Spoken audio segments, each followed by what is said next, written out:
Time now for a look at the international headlines we're following at this hour. For that, we're going to connect live to our Eunice Kim, who's standing by, as always, at the NewsCenter. Eunice, efforts seem to be focused on finding a diplomatic solution to the fast-moving crisis in Ukraine, but that hasn't stopped tensions from ramping up. That's right, Jinjoo. Moscow isn't budging while those supporting Russia have occupied more buildings in eastern Ukraine. Here's Connie Lee with more.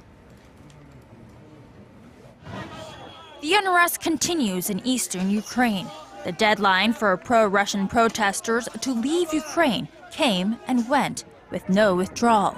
Instead, the protesters took control of yet another government building on Monday, this time a police station in Horlivka. If they don't give us a chance to hold a referendum, we'll force them to give us a referendum, because it is the utmost form of democracy. That's it. At least 10 cities or towns in eastern Ukraine are occupied, prompting the EU and the US to threaten greater sanctions, including trade sanctions on Russia over its actions.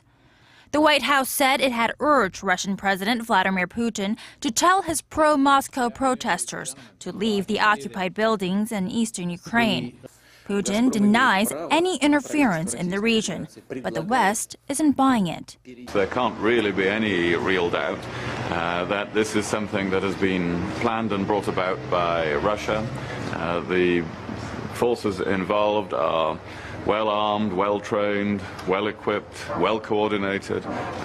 As fears of an all-out civil war increase in Kiev, leaders from the EU, US, Russia, and Ukraine were set to hold talks in Geneva on Thursday in hopes to finding a diplomatic solution. Connie Lee, Arirang News.